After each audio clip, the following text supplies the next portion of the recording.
салом бинандагони гиромӣ, нашри ҷамъбастии барномаи иттилооти навидро мустақиман аз телевизиони Сафина манзури шумо мегардонем. Дар студия Ҳабибаи Комил ва Тоҳир Маҳмудзода салом. имрӯз дар агентии назорати давлатии молиявӣ ва мубориза ба коррупсияи ҷумҳурии Тоҷикистон бо иштироки намояндагони ҳукумати ҷумҳурии Тоҷикистон бахшида ба таҷлили ҷашни бузургу муқаддаси миллӣ сисолагии истиқлолияти давлатии ҷумҳурии Тоҷикистон ҷамъомади тантанавӣ баргузор гардид. тафсилот дар гузориши ҳамкоронамон.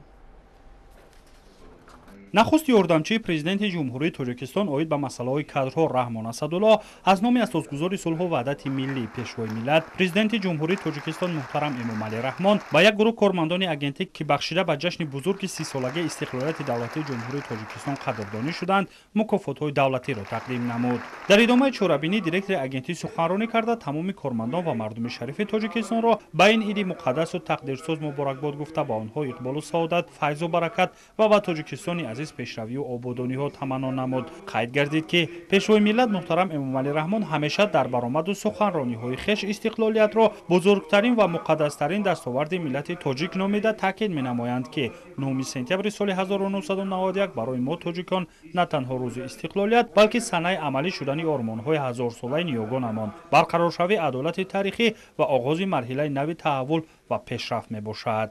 истиқлолият ба халқи тоҷик рамзи олии ватану ватандорӣ, бузургтарин неъмати давлатсозию давлатдории мустақил, кору пайкорҳои пайгиронаи созандагӣ, азму талошҳои фидокоронае расидан ба истиқлолияти сиёсӣ, иқтисодӣ ва фарҳангиро омӯзонида, меъёрҳои ҷомеаи шаҳрвандиро таҳким бахшид ва дар як вақт ҳаёти озодонаи ҳар фард ва олитарин дараҷаи бахту саодати воқеии миллатро таъмин намуд. дар охири чорабинӣ дар арафаи таҷлили 30-умин солгарди рӯзи истиқлолияти давлатӣ барои меҳнати софдилона ноил гардидан ба натиҷаҳои назарраси коре дар самтҳои назорати истифодаи мақсадноки маблағ буҷетӣ, таъмини амнияти иқтисодии давлат, пешгирӣ, ошкорсозӣ ва рафъи ҷинояту ҳуқуқвайронкуниҳои коррупсионӣ, инчунин нишон додани интизоми намунавӣ як қатор кормандони агентӣ бо рутбаҳои навбатӣ ва мукофотҳо ҳавасманд гардонида шуданд.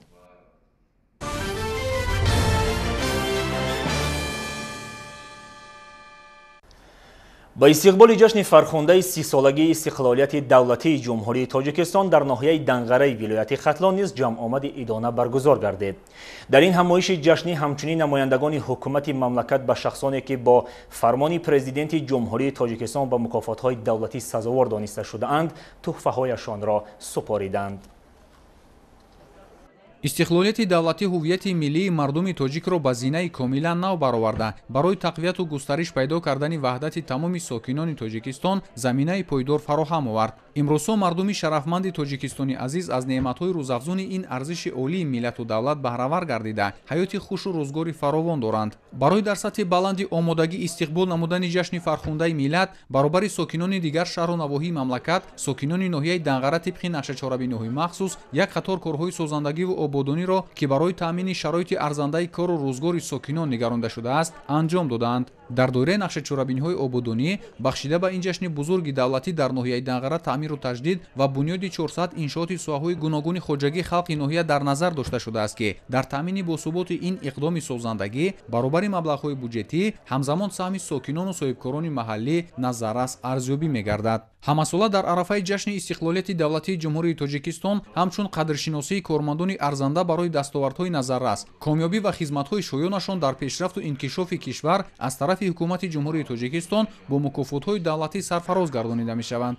бахшида ба 30-солагии истиқлолияти давлатии ҷумҳурии Тоҷикистон як қатор фаъолони ноҳия ки бо фаъолияти назаррасашон дар рушди соҳаҳои гуногуни хоҷагии халқ саҳми арзанда гузоштаанд, бо фармони президенти ҷумҳурии Тоҷикистон муҳтарам Эмомалӣ Раҳмон бо мукофотҳои давлатӣ аз ҷумла медали хизмати шоиста, медали ҷашни 30-солагии истиқлолияти давлатӣ ва ифтихорномаи ҳукумати ҷумҳурии Тоҷикистон қадршиносӣ гардонида шуданд. дар вазъияти муносиби тантанавӣ намояндаи ҳукумати ҷумҳурии Тоҷикистон, ёрдамчии президенти ҷумҳурии Тоҷикистон оид ба масъалаҳои кадрҳо Асадулло Раҳмон, кормандони соҳаҳои илму маориф, фарҳангу тандурустӣ, кишоварзӣ, саноат, сохтмон, соҳибкорон, хизматчиёни давлатӣ ва мақомоти ҳифзи ҳуқуқу сохторҳои низомӣ табрику таҳният намуда, ба онҳо мукофотҳои давлатиро тақдим намуданд. дар идома гуфта шуд ки ба хотири ҳифзи ин неъмати бебаҳои таърихӣ яъне истиқлолият ки шарти ҳастиву бақои миллат ва кафили фардои дурахшони он мебошад, ҳамчунин барои таҳкими дастовардҳои он аз ҷумла сулҳу субот, ваҳдати миллӣ ва боз ҳам беҳтар намудани сатҳу сифати зиндагии халқи азизамон ҳар яки мо вазифа дорем ки минбаъд низ тамоми донишу таҷриба ва саъю кӯшиши худро ба ин роҳи пуршараф сафарбар созем ва бо заҳмати содиқонаи худ ватанамонро боз ҳам ободу зебо ва давлати соҳибихтиёрамонро пешрафтаву муқтадир гардонем. ташаккури зиёд мегӯем ба асосгарони сулҳи ваҳдати миллӣ пешвои муаззами миллат президенти мамлакат ҷаноби олии муҳтарам эмомалӣ раҳмон ки заҳматҳои гуна шахсонро қадрдонӣ намуданд ва шахсан ман имрӯз бо мукофоти давлатӣ медали хизмати шоиста сафарор гардам. ҳамеша дар хизмати ватан ҳастем, ҳамеша дар хизмати халқ ҳастем ва боз ҳам кӯшиш ба харҷ медиҳем ки он заҳматҳои он меҳнатҳое ки мекунем шабонарӯзӣ барои ватан бошад, барои миллат бошад, барои ободии кишвари азизамон Тоҷикистон бошад. нисбати ғамхориҳои сарвари давлат мо омӯзгорон кӯшиш менамоем ки насли наврасро дар рӯҳияи ватандӯстӣ, хештаншиносӣ таълиму тарбия намуда дар ободонию гулгулшукуфии Тоҷикистони азизамон саҳми арзандаи худро гузорем. ба ҳамин тартиб бо натиҷагирӣ аз иҷроиши нақшачорабиниҳои созандагӣ бахшида ба ҷашни 30-солагии истиқлолияти давлатӣ дар ҷамоати деҳоти Оқсуд ҷамъомади тантанавӣ доир гардида, дар он саҳмгузорони корҳои ободонӣ аз ҷониби масъулин бо ифтихорномаҳо сарфароз гардонида шуданд. тавре иттилоъ дода шуд дар ҳудуди ҷамоати деҳот бахшида ба 30-солагии истиқлолияти давлатӣ 53 иншооти гуногун таъйинот ба нақша гирифта шуда буд ки то имрӯз 49 тои онҳо аз ҷониби соҳибкорони маҳаллӣ сохта мавриди истифода қарор дода шудаанд ки барои таъмини шароити арзандаи рӯзгори ҳаррӯзаи сокинон мусоидат намуда истоданд. дар идомаи тадбирҳои ҷашнӣ бо ҷонибдорӣ аз сиёсати иҷтимоии ҳукумати ҷумҳурии Тоҷикистон дар ин рӯз ҳамчунин якчанд нафар ниёзмандон ва ятимони кулли ҷамоати деҳот бо тӯҳфаҳои идона ва кӯмакҳои яквақтаи моддӣ сарфароз гардонида шуданд. Салоҳиддин Неъматов, Маҳмудҷони Зиёиддин барои барномаи иттилоотии Навид аз ноҳияи Данғара.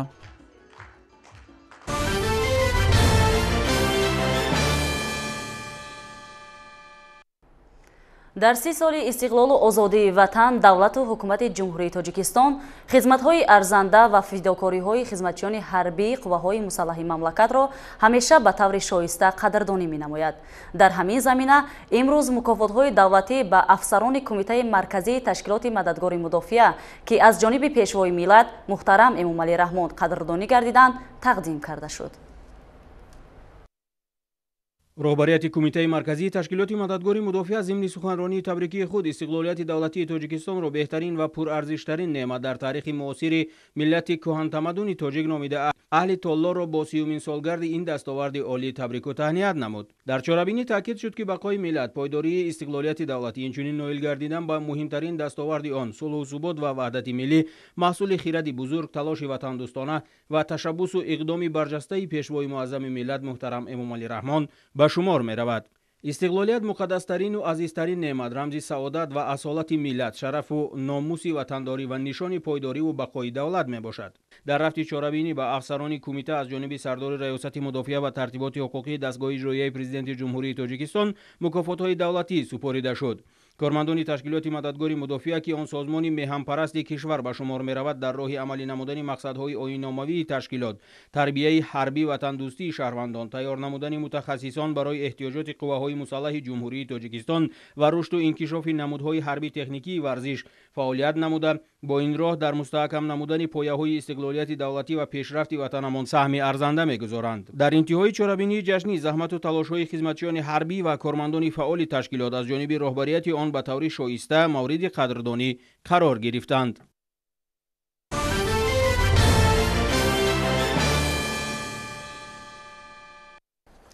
با افتخار جشن بزرگ ملی 30 سالگی استقلالیت دولتی جمهوری تاجیکستان در مجلسگاه سودی ولایت ختلان نیز همایش عیدانه دایر گردید. در جریان این همایش مسائلی وابسته به رشد حاکمیت سودی و ولایت قانون در ظرف 30 سال صاحب استقلالی مملکت بررسی کرده شد. همکاران ما در این باره اطلاعی بیشتر دارند.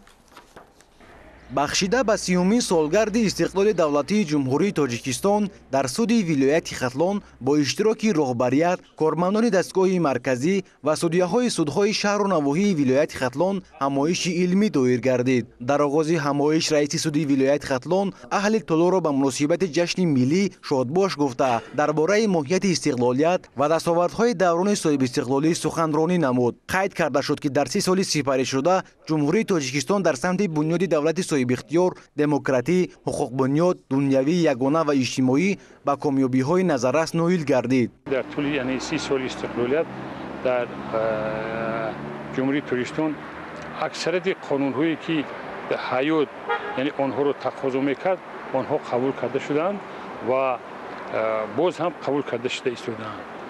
мақомотҳои судиро махсусан судиҳоро зарур аст ки аз ҳама ҳамин қонунҳои қабул карда истода бояд бархурдор бошанд. нотиқон зимни баромадҳои хеш дар мавзӯъҳои истиқлолияти давлатӣ дар таҳкими ҳокимияти судӣ, рушди қонунгузории миллӣ дар даврони соҳибистиқлолӣ ва беҳтар гардидани шароити корӣ дар мақомоти судӣ маърузаҳо намуданд. дар давоми 30 соли истиқлолият чӣ гуна пешравиҳо, чӣ гуна дигаргуниҳо, чӣ гуна ободиҳоро мо ҳама ба чашм мебинем.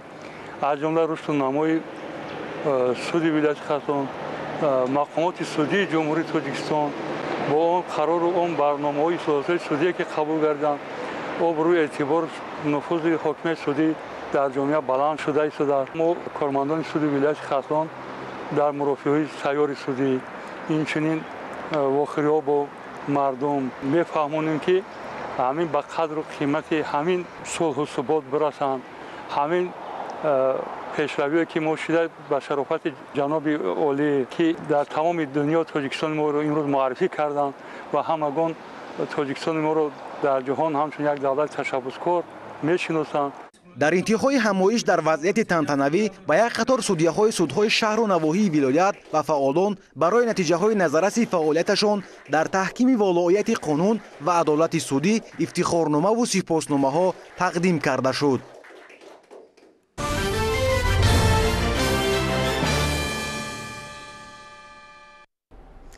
ҳамин гуна ҷамъомати тантанавии дигар дар саридораи геологияи тоҷик гузаронида шуд.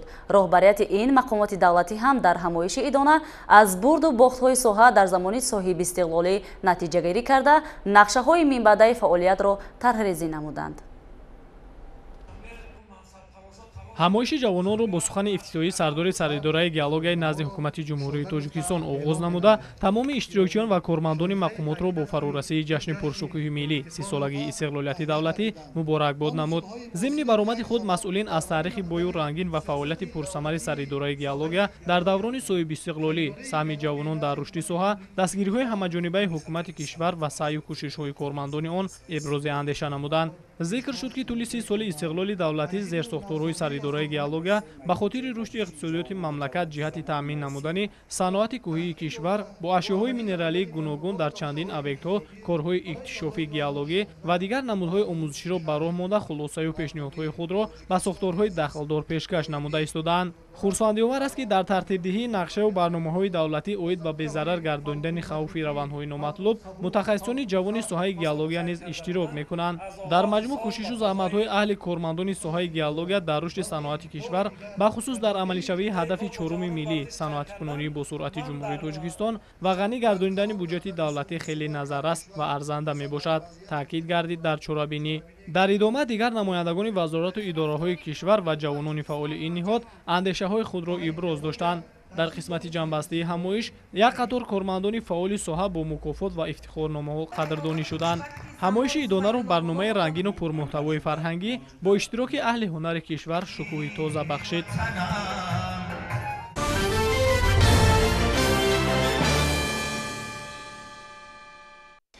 ҳизби халқии демократии тоҷикистон ҳамчун ҳаракати ҷамъиятии пешоҳанг дар давоми 30 соли сипаришуда барои рушду такомули ҷомеаи мадании тоҷикистон саҳми муносиб дошт. бо таваҷҷӯҳ ба барномаи оиномавии ҳизб ки фароҳам овардани шароити арзанда ба ҳар як сокини мамлакат ҳадафи ниҳоӣ ва олии он муқаррар гардидааст, талошҳо дар солҳои оянда барои расидан ба ин мақсад бештар хоҳад шуд. ин нуқта дар ҷамъомади идонаи ҳизбиёни ноҳияи Синои пойтахт таъкид карда шуд. کمیته اجرایی حزب خلقی دموکراتیک تاجیکستان در ناحیه سینوی شهر دوشنبه با برگزاری یک محفل ادبی فرهنگی تحت عنوان سهم بنوان در تحکیم استقلالیت دولتی جمهوری تاجیکستان از 30مین سالگرد استقلالیت دولتی جمهوری تاجیکستان جشن گرفتند. در این مراسم فرهنگی که با اشتراک زنان فعال کشور و بانوان ورزشگر دایر شد، مسئولین جمع آمدگان را به این صحنه تقدیرسازی ملت تهنیت گفتند. ضمن برآمد خود رئیس حزب خلقی دموکراتیک تاجیکستان در ناحیه سینوی شهر دوشنبه از دستاوردهای صاحب استقلالی کشور حرف زده هدف یگانه تشکیل حزب خلقی دموکراتیک تاجیکستان را در متحد نمودن نیروهای پیشبرنده و با صلاحیت و دارای مسئولیت بلند دولت سازی و دولتداری و با این راه گذاشتن سهم ارزنده در بنیاد دولت دموکراتیک، حقوق بنیاد و تشکل جامعه شهروندی ارزیابی نمود. گفته شد که با رهبری پیشوای ملت محترم امامعلی رحمان، حزب خلقی دموکراتیک تاجیکستان توانست مردم را متحد نموده تنجی و آرامی را در دولت پایدار نماید. در این تدبیر که همگی زنان و بانوان اشتراک داشتند، از موقع زن در جامعه سخن گفتند. ذکر شد که امروز موقع زن در جامعه بالا رفته. طبق معلومات آماری عین زمان خدمتچیان دولتی از حساب زنان 23.4% را تشکیل می‌دهند. فعلا برای آماده کردن کادرهای رهبری کننده از حساب دختران کورس‌های مخصوص از قبیل مکتب سرورانی جوان، دیپلماتیا، منیجمنت معاصر عمل می‌کنند که امروز زن مادر تاجیک همچون سیاستمدار، اقتصادچی، حقوقشناس، طبیب، آموزگار، ورزشگر، مهندس، صاحبکار و رهبر شده کار و فعالیت می‌نمایند. در انجام همایش مذکور به خاطر بولیدروحی اشتراکچیان، صنعتکاران معروف کشور برنامه رنگین کنسرتی را پیشنهاد اهل تالار نمودند.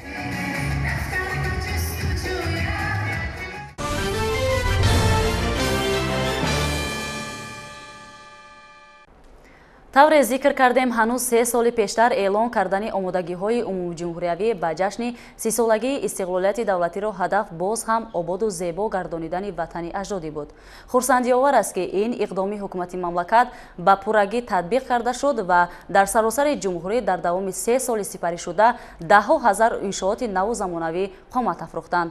аз ҷараёни ободкориҳо дар ҷамоату деҳоти шаҳри турсунзода ва ноҳияи шаҳри нав ҳамкорони мо гузориш медиҳанд.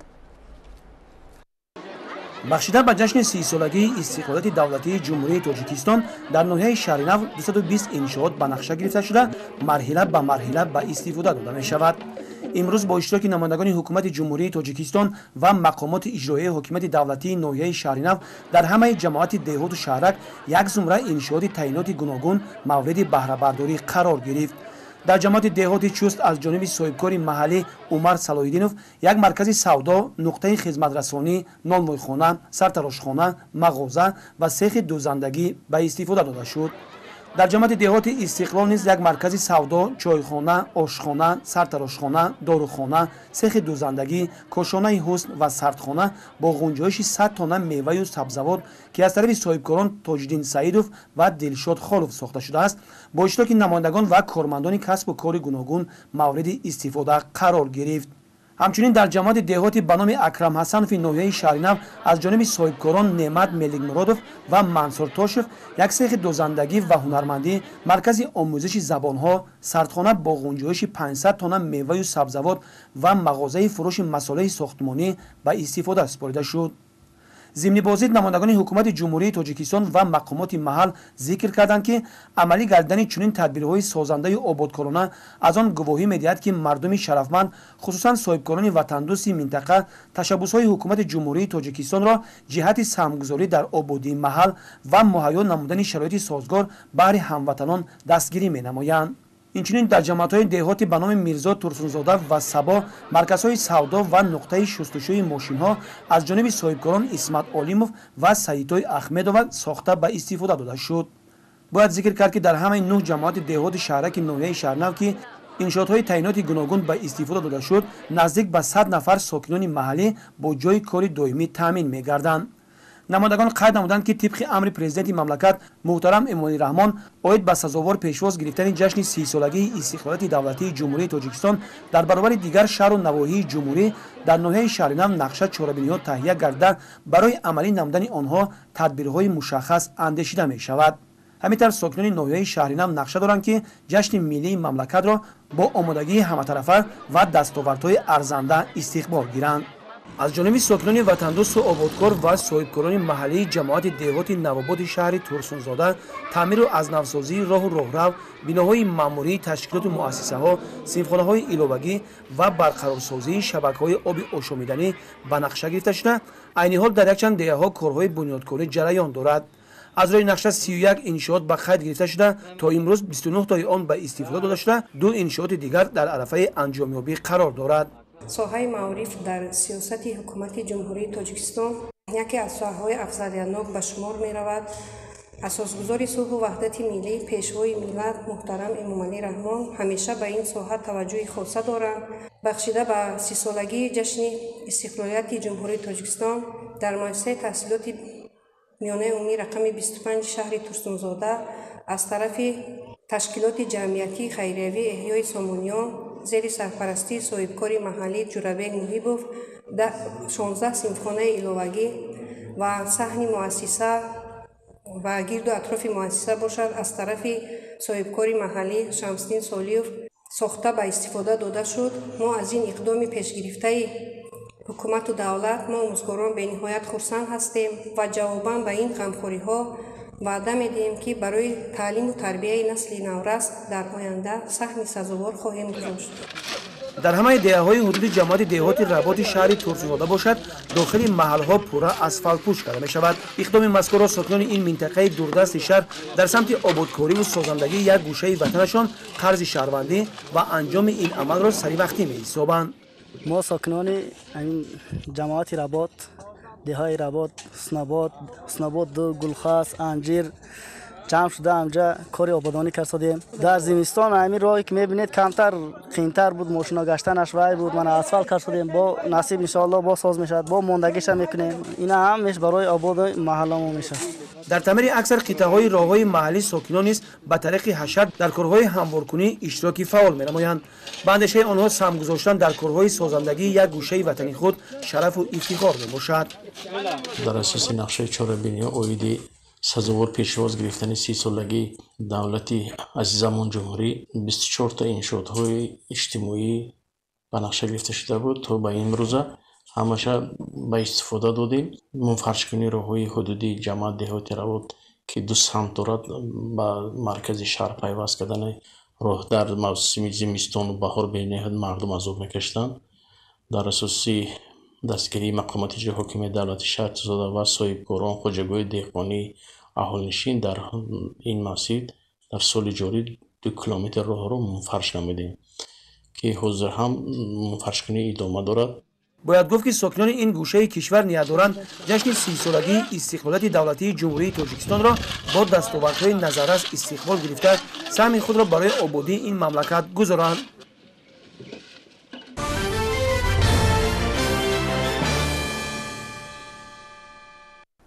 در آستانه فرارسی جشن فرخنده 30 سالگی استقلال دولتی سیمای ناحیه رشت هم به کلی تغییر می‌یابد.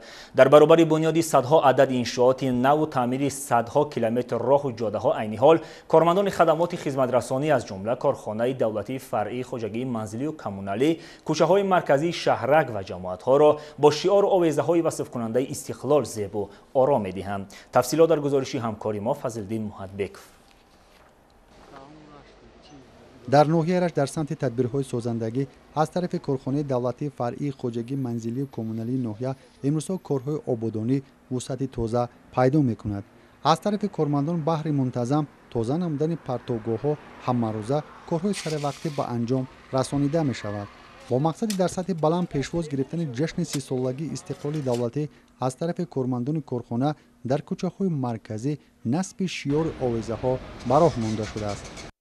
عرفه این جشن بزرگ زیاده از 70 عدد سیمچوب‌های فرسوده در یکجایگی با کارمندان شبکه‌های برق ناحیه و سیمچوب‌های زمانوی عوض نموده شده که این مبلغ زیاده از 400,000 سومانی را تشکیل می‌دهد. اینچنین در سطح بلند جشن گرفتن این جشن بزرگ با شعار و آوازها وابسته و جشن 30 سالگی نصب نمودیم. بخشیده و جشن استقلالیت قبرهای آب تعمیر کنی تعمیر نوسازی گردیدند که برای تامین نمودن اهالی و تشکیلات مؤسسه ها با آب نوشاکی شرایط فراهم می‌آورد. ما کارمندان کارخانه خوجگی منزلی کمونالی و آب تامین کنی کانالیزاسیون ناحیه رشت حرکت میکنیم که این جشن ملی رو در سطح بلند تجلیل نماییم. در ناحیه چراغان و منفرش کردن کوچه‌های مرکزی ناحیه به انجام رسانیده شدند.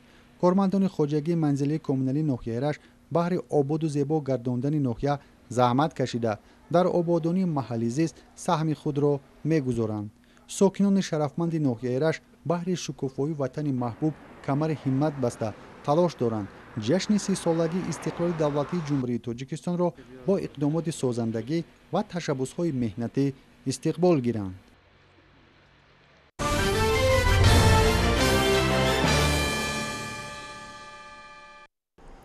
تشکیلات امانتی و قرضی خرد ایمان اینترنشنال یکی از مؤسسه‌های فعال بانکی در حدود جمهوری به حساب می رود. این تشکیلات در آستانه تجلیل سزاوار از جشن 30 سالگی استقلال دولتی امکانات‌های قرضی و امانتی خود را وسیع‌تر نمود. گزارش همکارانمان در ولایت سوخت در همین موضوع آماده شده است. بانک اروپایی تجدید و رشد اویدی مبلغ‌گذاری نو بهر وسیع گردانیدن فعالیت ایمان اینترنشنال اعلام می‌نماید. سرمایه‌گذاری برابر به 4 میلیون دلار ایالات متحده آمریکا برای مبلغ‌گذاری به قرضه‌ای سبز و پیشبرد صاحبکاری زنان در تاجیکستان روانه کرده می‌شود. بانک اروپایی تجدید و رشد دستگیری فعالیت تشکیلات امانتی قرضی خرد ایمان اینترنشنال را که به آن حیث نظارت قرضی خرد در تاجیکستان و پیشنهاد خدمت‌رسانی مالیوی بیش از 130,000 تجارت خرد و قرضگیرندگان انفرادی راست می‌آید ادامه می‌دهد. مجموع مالیوی در دایره فوند مبلغ‌گذاری اقتصادی سبز بانک قرض 3 میلیون دلار ایالات متحده آمریکا را در بر می‌گیرد. مبلغ در حجم تا 225 میلیون دلار آمریکایی از حساب مبلغ‌های خرد بانک اروپایی تجدید و رشد میباشد و 0.75 میلیون دلار باقی مانده از جانب فوند گرین کلیمیت فوند همچون مبلغ‌گذاری امتیازناک تامین کرده می‌شود. قسم قرضی که از جانب بانک مبلغ‌گذار می‌شود به سامانی داده می‌شود که آن به قرضگیرندگان برای کم کردن خوف‌های اسعاری مساعدت می‌نماید. فوند مبلغ‌گذاری اقتصادی سبز کارخانه‌های خرد و میانه و خانواده‌های تاجیکستان که می‌خواهند به تکنولوژی سبز سرمایه‌گذاری کنند دستگیری می‌کند. آن یک جزء نقشه بانک اروپایی تجدید و رشد میباشد که می‌خواهد افزایش مبلغ‌گذاری برای فعالیت‌های مربوط به اقلیم و محیط زیست تا سال 2025 بیش از 50% سرمایه‌گذاری‌های سالانه خود را به قرضه سبز روانه می‌نماید. فوند مبلغ‌گذاری اقتصادی سبز در تاجیکستان از جانب گرین کلیمیت فوند و جمهوری کره دستگیر می‌یابد. اینچنین مبلغ‌های اتحادیه اروپا را در دایره برنامه بلند برداشتن رقابت‌پذیری آگروبیزنس تاجیکستان استفاده می‌برند که به تحکیم رقابت‌پذیری در بخش آگروبیزنس مساعدت می‌کند.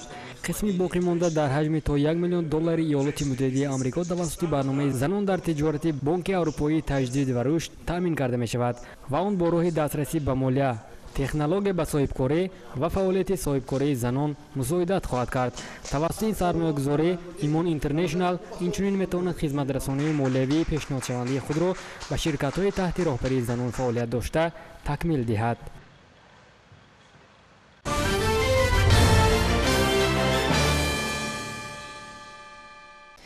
در آثارخانه ملی تاجیکستان بخشیده به جشن 30 سالگی استقلالیت دولتی جمهوری تاجیکستان و 55 سالگی فعالیت رسام خلقی تاجیکستان سبز علی مرادزاده شریف نمایشی از دوری‌ها به نوری‌ها آغاز گردید.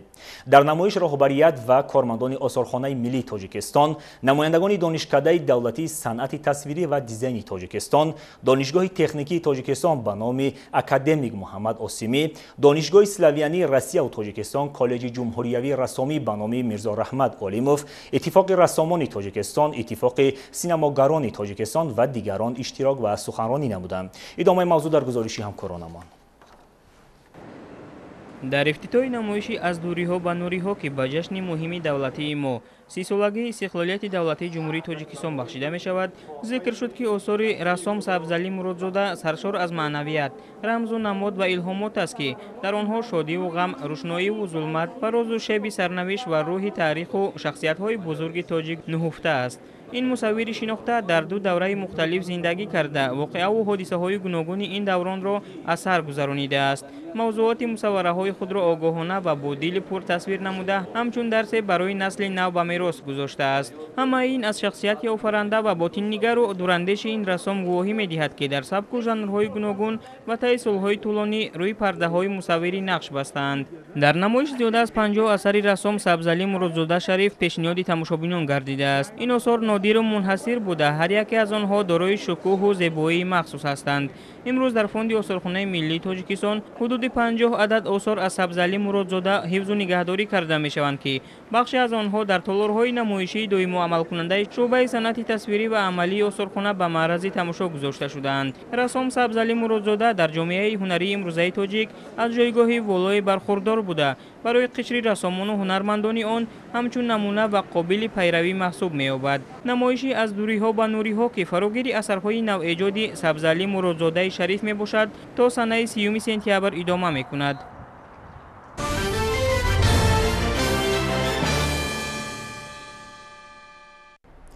در امریکا عاقبت‌های طوفان شدید را برطرف می‌کنند. آفت طبیعی یکباره به چند شتات این مملکت ضربه زده است. ساکنان قسمت شرقی اسپانیا پس از سیکلون دوباره به حیات مقرری برمیگردند. شرح خبرها از خارج کشور در صفحه نوبتی برنامه. شماره هلاک شدگان بر اثر سیکلون ایدا در قسمت شرقی آمریکا افزایش یافته است. موافق اطلاع رسانه‌های خبری، آفت طبیعی در این کشور 50 کشته بر جای گذاشت.